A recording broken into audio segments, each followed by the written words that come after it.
جی بیٹا، بسم اللہ الرحمن الرحیم۔ ہم نے اپنے کل کے لیکچر میں یہ بات پڑھی تھی کہ پاکستان کو قائم کرنے میں قائد اعظم کا کردار کیا تھا۔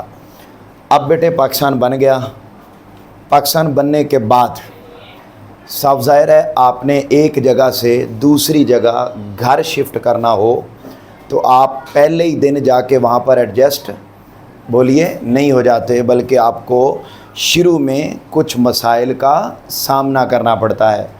بیٹے یہ ملک بھی ایک نیا ملک بنا تھا، ایک نیا گھر بنا تھا، تو اب صاف ظاہر ہے جب نیا گھر بنا تھا تو پھر ضروری تھا کہ یہاں پر جب ایک ملک نیا بن گیا تو پاکستان کو بھی کچھ مشکلات کا سامنا کرنا پڑتا۔ بیٹے پاکستان کو بطور سٹیٹ کن مسائل کا سامنا کرنا پڑا؟ ماشاءاللہ، یہ اس کو مس کے پاس چھوڑیں۔ اچھا کچھ نہیں تو اچھا جی، تو ہم پاکستان بطور سٹیٹ کن مسائل کا سامنا کرنا پڑا، یہ آج کا ہمارا لانگ کویسچن ہے۔ بہت آسان ہے، میں جن لفظوں میں آپ کو سمجھاؤں گا آپ نے انہی لفظوں میں اس کو یاد کر لینا ہے تو یہ آپ کو یاد ہو جائے گا۔ لیکن اس لانگ کویسچن کو پڑھنے سے پہلے ایک آپ نے ایم سی کیوز وہ انڈرلائن کرنا ہے جو بورڈ میں کئی مرتبہ پہلے آیا ہوا ہے، اور وہ یہ ہے کہ بیٹا ادھر دیکھو، مجھے ذرا بتاؤ، پیچھے بھی یہ بات گزری تھی کہ کسی بھی ملک کو چلانے کے لیے بیٹا کس کی ضرورت ہوتی ہے؟ بولیے، آئین کی۔ اچھا، اب آئین بنانا بیٹے کوئی خالہ جی کا واڑا نہیں ہوتا۔ آپ نے ایک سکول اور ایک اکیڈمی بنانی ہو نا، یا ایک ادارہ بنانا ہو تو اس کی بھی پلاننگ اور رولز آپ کو پہلے لمبا عرصہ تک بنانے پڑتے ہیں۔ کاکا پارٹی پاکستان کا جو پہلا کانسٹیٹیوشن ہے وہ بنا 1956 میں، یعنی پاکستان بننے کے 9 سال بعد، ٹھیک ہے، 9 سال لگے آئین بننے میں۔ تو پھر اب ذہنوں میں سوال آتا ہے کہ پاکستان تو بن گیا تھا، تو پھر پاکستان کا جو سسٹم تھا، پاکستان کا جو سسٹم تھا، نظام تھا، وہ کیسے چلایا گیا؟ تو بیٹے 1935 میں انڈیا میں ایک قانون بنا تھا۔ بولو کب؟ 1935 میں ایک قانون بنا تھا۔ قائد اعظم نے اور اس قائد اعظم کی ٹیم نے اس قانون کو پکڑا، اس کے اندر کچھ ترامیم کی، ترامیم کا مطلب ہے چینجنگز کی، امینڈمنٹ کر کے اسی 35 کے ایکٹ کو کچھ وقت کے لیے پاکستان کے آئین کے طور پر نافذ کر دیا گیا، اور ان اصولوں کے تحت ملک کا نظام چلایا گیا۔ انڈرلائن کرو بیٹے، آپ کو لکھا ہوا مل جائے گا، 1935 کے آئین میں ترامیم کر کے، ایکٹ میں ترامیم کر کے نظام کو چلایا گیا۔ تو یہ بیٹا ایک ایم سی کیو ہے۔ اب ہم آگے بڑھتے ہیں۔ بطور سٹیٹ پاکستان کو کن مسائل کا سامنا کرنا پڑا؟ بیٹے پہلا پوائنٹ کیا لکھا ہوا ہے؟ بولیے ذرا، ریڈ کلف ایوارڈ۔ اونچا بولو، کیا؟ ریڈ کلف ایوارڈ۔ بیٹا یہ بڑا امپورٹنٹ، یہ پورا پوائنٹ ہے، پورا لانگ کویسچن ہے، یہ بھی بورڈ میں آیا ہوا ہے، لہذا بڑی توجہ کے ساتھ اس کو سمجھ لیں۔ یہ ریڈ کلف ایوارڈ کیا ہے؟ میرا پتر ادھر دیکھو میری طرف۔ کل میں نے آپ کو کچھ شارٹ کویسچن انڈرلائن کروائے تھے کہ جب پارٹیشن ہو رہی تھی تو بنگال کی پارٹیشن کے لیے ایک ٹیم بنی، ایک پنجاب کی پارٹیشن کے لیے ٹیم بنی، اس میں 2 مسلمان جج، 2 غیر مسلم، 2 مسلمان اور 2 غیر۔ اچھا، اس ٹیم کا جو ہیڈ تھا نا، اس بندے کا نام تھا سر ریڈ کلف۔ بولو کیا نام تھا؟ سر ریڈ کلف۔ انڈرلائن کرو ذرا، دیکھو بک کے اوپر لکھا ہوا ہے، سر ریڈ کلف اس ٹیم کا ہیڈ تھا۔ اچھا، یہ بھی بورڈ میں ایم سی کیوز آیا ہوا ہے کہ ریڈ کلف ایوارڈ کا ہیڈ کون تھا؟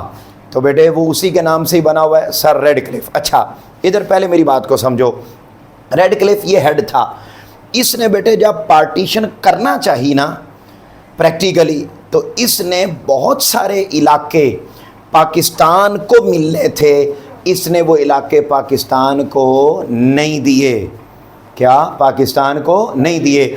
بیٹا پارٹیشن کے حوالے سے ریڈ کلف نے جو فائنل سائن کیے، بات کو سمجھے میری کو، रेड क्लिफ एक बंदा है, ठीक है, उसके साथ पंजाब में भी 4 जज थे, बंगाल में भी 4 जज थे, और जब ये पाकिस्तान में एरियाज़ देने की बात आई फैसला तो ये हुआ था पूरा बंगाल पाकिस्तान को मिलेगा, पूरा पंजाब पाकिस्तान को मिलेगा। लेकिन जब इसने पार्टीशन की तो इसने फैसला किया कि ये इलाके पाकिस्तान को मिलेंगे पंजाब के, ये इलाके बंगाल के मिलेंगे, और ये इलाके पंजाब और बंगाल के बोलो किन को मिलेंगे, इंडिया को, भारत को मिलेंगे। तो इसने बेटे वो जो फैसला किया कि इतने इतने इलाके मिलेंगे, उस फैसले को क्या कहा जाता है, रेड क्लिफ अवार्ड। और उस फैसले में ये इन्होंने लिखा कि इतने इलाके हम पाकिस्तान को देंगे, इतने किसको, भारत को देंगे। तो इन्होंने जब फैसला किया तो बहुत सारे इलाके पंजाब और बंगाल के जो हमें मिलने थे वो इन्होंने हमें नहीं दिए। अब आप ये पहला प्रॉब्लम था जो पाकिस्तान बनने के बाद पाकिस्तानियों को फेस करना पड़ा कि इलाके ज़्यादा मिलने थे मगर इन्होंने दिए कम। अंडरलाइन करो ज़रा, एक तो ये अंडरलाइन करो कि उस कमीशन ने जो फैसला किया उसे रेड क्लिफ अवार्ड कहते हैं, ये शॉर्ट क्वेश्चन भी है। और उसके बाद देखो मुस्लिम अक्सरियती इलाके भारत के हवाले कर दिए, ये लाइन अंडरलाइन करो। गुरदासपुर का मुस्लिम इलाका भी इसने भारत को दे दिया, उसकी वजह से मसला कश्मीर पैदा हुआ जो आज के दिन तक हल नहीं हो सका। बेशुमार इलाके थे जो बेटा इसने इंडिया को दे दिए जो हमें मिलने थे। तो पहला प्रॉब्लम ये फेस करना पड़ा कि जो इलाके हमें मिलने थे वो हमें नहीं मिले। अगला बेटे दूसरा पॉइंट क्या लिखा हुआ है, दूसरा प्रॉब्लम क्या लिखा हुआ है, शाबाश बोलिए बोलिए ज़रा, मुहाजिरीन की आबादकारी, रिहेबिलिटेशन ऑफ रिफ्यूजीज़, मुहाजिरीन की आबादकारी। मेरा पुत्र बड़े ध्यान से समझें, जब हिजरत करके हिंदू इंडिया से मुसलमान पाकिस्तान पहुँचे तो एक तो बेटे जब वो हिजरत करके आ रहे थे उस वक्त रास्ते में मुसलमानों को कत्ल किया गया। आप ज़रा अपनी बुक पर देखें, आपको लिखा हुआ नज़र आएगा कि मुसलमानों की बस्तियां जला दी गईं, कत्ल व गारतगरी का बाज़ार गर्म किया गया। जब यहाँ पर पहुँचे मुसलमान तो बेटा उनके लिए घर नहीं थे, उनके लिए मकान बने हुए नहीं थे, उनके लिए रिहाइश का इंतज़ाम नहीं था। तो फिर बेटा लाखों लोग बहुत ही मुश्किलात बर्दाश्त करना पड़ी, और जो लोग यहाँ पर रहते थे उन्होंने आने वाले लोगों को अपने घरों में जगह दी, उनकी मदद की, उन्हें खाना और लिबास मुहैया किया, और बिल आखिर ये जाकर मुश्किल से वक्त गुजरा और फिर जाकर लोग सेटल हुए। तो पाकिस्तान बनने के बाद दूसरा प्रॉब्लम क्या फेस करना पड़ा बेटा, मुहाजिरीन की आबादकारी। अजान हो रही है, इसको बंद कर दें अभी, फिर सुन लें तो अच्छा। तो बेटे ये पहले 2 पॉइंट हमें क्लियर हो गए हैं। फिर तीसरा पॉइंट देखें क्या लिखा हुआ है बेटा, इंतज़ामी मुश्किलात, एडमिनिस्ट्रेटिव प्रॉब्लम्स, इंतज़ामी मुश्किलात। अच्छा बेटा इंतज़ामी मुश्किलात का मतलब है ऑफिसेज़ को चलाना। क्या ऑफिसेज़ को चला, जब पाकिस्तान बना तो बेटे पाकिस्तान जब बना तो ऑफिस जो पहले इन इलाकों में थे ना उनको चला रहे थे हिंदू, यानी वहाँ से हिजरत करके मुसलमान आए तकरीबन 1.5 करोड़, और यहाँ से इन इलाकों से 47 लाख हिंदू वापस गए इंडिया की तरफ जब माइग्रेशन हुई। अच्छा अब 47 लाख हिंदू जब यहाँ से वहाँ गए तो आपको याद है 1857 की वॉर के बाद जॉब्स किन को मिलती थी, हिंदुओं को। अच्छा जब हिंदुओं को मिलती थी तो इन इलाकों में जो ऑफिसेस थे उनको कौन चला रहा था, हिंदू। जब वो यहाँ से गए तो जाते हुए बेटे वो ऑफिसेस का रिकॉर्ड नहर में बहा गए, ठीक है। अच्छा जो बोर्ड लगे हुए थे कि ये फ़लाँ का ऑफिस है, फ़लाँ का ऑफिस है, वो भी ज़ाया कर गए। अच्छा जो रिकॉर्ड था उसको जला गए। अब मुसलमान जब यहाँ पहुँचे तो उनके पास कोई काम करने के लिए ऑफिस नहीं था। बेटे फिर क्या किया मुसलमानों ने, बेटा ओपन एयर खुले आसमान तले ऑफिस, एक हरबंसपुरे पुल से फटा लग गया जनाब है ऑफिस, एक उधर मुगलपुर, एक उधर अगे हैं, इस तरह ओपन एयर ये ऑफिस खोले गए। اور آپ دیکھیں انڈرلائن کریں، لکھا ہوا ہے کہ سول سروس کے کل 81 مسلمان افسر پاکستان آئے، یعنی پورے ملک میں صرف 81 آفیسر بیٹے پاکستان کے حصے میں آئے، اور ان کے لیے بھی نہ انہیں کوئی عہدوں کا تجربہ تھا اور نہ مطلب جب ان کے پاس کوئی مسائل تھے، پھر تمام انتظامی صلاحیتیں یہ اس طریقے سے مشکلات کے بعد جا کے اس کو سولو کیا گیا، اور انتظامی معاملات میں بھی مسلمانوں کو بے شمار مسائل کا سامنا کرنا پڑا۔ بولو بیٹے پہلا مسئلہ کیا آیا؟ اس کا کیا مطلب ہے؟ اس میں اگر اس پوائنٹ کو اگر ایک جملے میں بیان کریں تو ہم نے اس میں کیا پڑھا ہے کہ جو ایریا پاکستان کو ملنے تھے وہ ایریاز پورے نہیں ملے، ان کو گھر رہائش وہ نہیں تھا، پھر آفیسز کا نظام نہیں تھا۔ پھر اگلا پوائنٹ ہے بیٹے معاشی مشکلات، اکانومک پرابلمز، معاشی مشکلات۔ اچھا یہ بیٹے آپ دیکھیں ڈیٹیل میں جائے بغیر آپ اندازہ کریں، ہائی لائٹ کر لیں گے آپ اپنی بک پر تو آپ کو کلیئر ہو جائے گی بات۔ ذرا دیکھیں کہ ٹوٹل انڈیا میں جو کارخانے تھے، انڈسٹریاں، وہ تھیں 394، ان میں سے صرف پاکستان کو کتنی فیکٹریاں ملیں؟ 14۔ اچھا پھر بینک کل پورے انڈیا میں 487 تھے، جن میں سے مسلمانوں کو یعنی پاکستانیوں کو کتنے ملے بیٹا؟ صرف 69۔ اچھا پھر اسی طرح ادھر دیکھیں، یہ یہاں بات لکھی ہوئی نہیں ہے لیکن میں آپ کو ویسے بتا رہا ہوں کہ جب پارٹیشن ہوئی تو پورے انڈیا کا ایک بڑا بینک تھا، بینک آف آل انڈیا۔ کیا؟ بینک آف آل انڈیا، تو آل انڈیا ریزرو بینک اس کو بولتے تھے۔ اچھا اس بینک میں مسلمانوں کے پیسے بھی تھے اور ہندوؤں کے پیسے بھی تھے۔ انہوں نے مسلمانوں کو اس میں سے پہلے کہا ہم 500 ملین دے دیں گے، اچھا جو کہ آبادی کے اعتبار سے بہت تھوڑے تھے۔ قائد اعظم نے لڑ جھگڑ کے باتیں کرا کے صرف اس سارے پیسوں میں سے جو کئی بلین روپے تھے، کئی بلین، ان میں سے صرف 700 ملین ہمیں ملے اور باقی ہمیں پیسے بھی پورے نہیں ملے۔ تو یہ میرا پتر اگلا پرابلم تھا جو ہمیں فیس کرنا پڑا۔ میرا خیال ہے کہ بہت آسان ٹاپک ہے اور بڑے آسانی سے اس کو آپ اپنے لفظوں میں لکھ سکتے ہیں۔ اس کے بعد بیٹے اگلا پرابلم کیا لکھا ہوا ہے جی؟ فوجی اثاثوں کی تقسیم، ڈویژن آف آرمی ایسٹس، فوجی اثاثوں کی تقسیم۔ اب اس میں دیکھو ادھر میری طرف بڑی توجہ سے میرا پتر، اب جو آرمی کا ساز و سامان تھا وہ تو بیٹے ایک پرزہ بھی انڈیا ہمیں دینے کے لیے تیار نہیں تھا۔ پہلے ذرا انڈرلائن کریں اپنی بک پر، پھر میں آپ کو سمجھاتا ہوں کہ دیکھو انہوں نے بلکہ ادھر پہلے سمجھ لو یہ پہلی بات۔ ذرا کہتے ہیں 3 جون 1947 کا منصوبہ بنا تو انہوں نے فیصلہ کیا کہ ہم نا 64% چیزیں جو پوری آرمی کی ہیں، آرمی کی پوری چیزیں، اس میں سے 64% چیزیں ہم دے دیتے ہیں انڈیا کو اور 36% چیزیں ہم دے دیتے ہیں کن کو بیٹا؟ پاکستان کو۔ اچھا جب ڈویژن ہوئی تو انہوں نے بیٹا یہ 36 بھی دینے سے انکار کر دیا۔ بعد میں انہوں نے کہا چلو 36 ہم نے نہیں دیا تو قائد اعظم نے انہیں کہا کہ یار پھر ہمیں اس کے مقابلے میں کچھ پیسے دے دو۔ تو قائد اعظم نے انہیں کہا آپ ہمیں نا 60 ملین روپے دے دیں۔ کتنے بیٹا؟ 60 ملین۔ لیکن میرا پتر یہ 60 ملین روپے بھی انہوں نے نہیں دیے۔ اس کا مطلب ہے آرمی کی چیزوں میں ہمیں چھڑکنا بھی نہیں ملا۔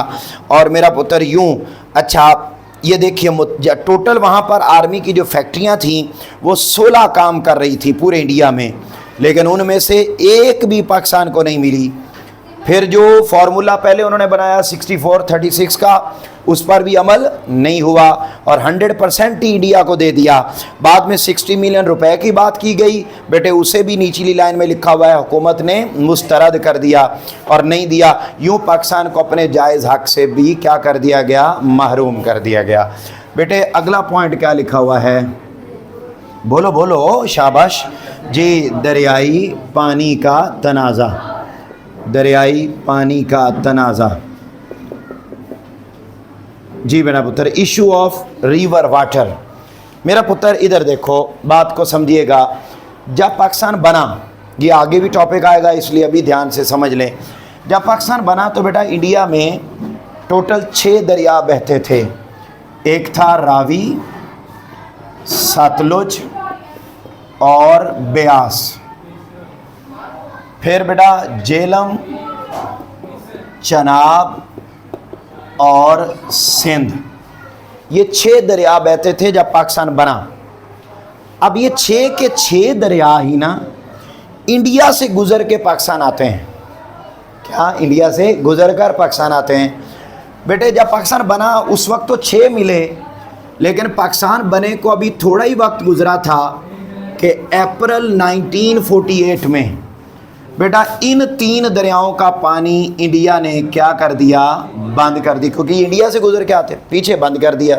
जब बंद कर दिया तो हमारी पहली लड़ाई भी हुई उनके साथ, पहली जंग हमारी इंडिया के साथ इसी मसले पर हुई थी। लेकिन बेटे वो मसला जारी रहा, करते करते 1960 आ गया, 1960, और उस वक्त जाके वर्ल्ड बैंक ने, आलमी बैंक ने बेटे दोनों मुल्कों के दरमियान पानी की तकसीम का फ़ैसला किया। और फ़ैसला ये किया कि ये 3 दरिया हमेशा के लिए इंडिया को मिलेंगे और ये 3 दरिया हमेशा के लिए किसको मिलेंगे? पाकिस्तान को। यूँ दरिया मिलने थे 6, मिले कितने? और अब आप कहेंगे कि सर रावी में तो पानी है, ठीक है, सतलुज में भी है, ब्यास तो टोटली बंद हो गया क्योंकि उन्होंने पीछे। तो ये जो रावी और सतलुज में इस वक्त हमें थोड़ा बहुत पानी नज़र आता है, वो हमने इन दरियाओं से नहरें निकाल के पानी डाला हुआ है। इंडिया से हमें छनकना भी नहीं आता। हाँ, तब आता है जब वहाँ सैलाब आ जाए, फिर वो बगैर पूछे इधर छोड़ देते हैं कि चलो मरो पाकिस्तानियों। तो ये वादा, तो ये मेरा पुत्र हमें पानी के मामले में ये इशू आया कि हमें जो पानी मिलना था वो भी पूरा नहीं मिला। आखिरी पॉइंट है बेटे, पॉलिटिकल प्रॉब्लम्स, सियासी मुश्किलात। मेरा पुत्र इसमें इधर देखो, बात को समझो। इसमें ये है कि आपने जैसे पहले पॉइंट में पढ़ा कि पंजाब और बंगाल के इलाके हमें पूरे नहीं मिले, इसी तरह बेटे इंडिया में ना उस वक्त 635 रियासतें थीं। बोलो कितनी बेटा? 635 रियासतें। अच्छा 635 रियासतें थीं। तो इन 635 रियासतों के बारे में ये उस वक्त फ़ैसला हुआ कि इनके जो हेड्स हैं इन रियासतों के, वो अपनी मर्ज़ी से जिस मुल्क में जाना चाहें चले जाएं। जो हिंदू रियासतें थीं वो तो कहाँ चली गईं? इंडिया के हिस्से में चली गई। उन्होंने कहा जी हमने इंडिया के साथ मिलना है। जो मुसलमान रियासतें थीं उन्होंने कहा कि हमने पाकिस्तान के साथ मिलना है, लेकिन उन रियासतों पर इंडिया ने ज़बरदस्ती कब्ज़ा कर लिया और वो रियासतें पाकिस्तान को मिलनी थीं, लेकिन वो रियासतें भी पाकिस्तान को नहीं मिली। वो कौन कौन सी रियासतें? अंडरलाइन करो। मसलन मनावादर, दीर, सवात, जूनागढ़, ठीक है जी। फिर जूनागढ़ पर हम कब कब्ज़ा कर लिया इंडिया ने? 9 नवंबर 1947 को। इसी तरह रियासत कश्मीर पर, ये भी हमें मिलनी थी, इस पर भी हमला कर कब्ज़ा कर लिया। फिर इसी तरह हैदराबाद, दक्कन, ये रियासत भी हमें मिलनी थी, इस पर 17 सितंबर 1948 को कब्ज़ा कर लिया। इस तरीके से किस्सा मुख्तसर ये कि जो रियासतें हमें मिलनी थीं बेटा वो भी हमें पूरी नहीं मिली। तो ये वो प्रॉब्लम्स थे जो इब्तदाई तौर पर पाकिस्तान को फेस करना पड़े जब पाकिस्तान बना। बोलो पहला क्या बेटा? Red Cliff award. नंबर 2 शाबाश। नंबर 3, नंबर 4 शाबाश। फिर उसके बाद शायद आप बेटे सिर्फ हेडिंग्स याद कर लेना तो आप इसके अंदर बातें आसानी से लिख सकते हैं। इसको बेटे आपने अच्छे तरीके से, और फैक्ट्स एंड फिगर्स इनको एक्यूरेट याद करें, जो लाइंस अंडरलाइन करवाई हैं उनको एक्यूरेट याद करें, बाकी स्टोरी अपने लफ्ज़ों में लिखें तो आपका बहुत अच्छा सवाल तैयार हो जाए।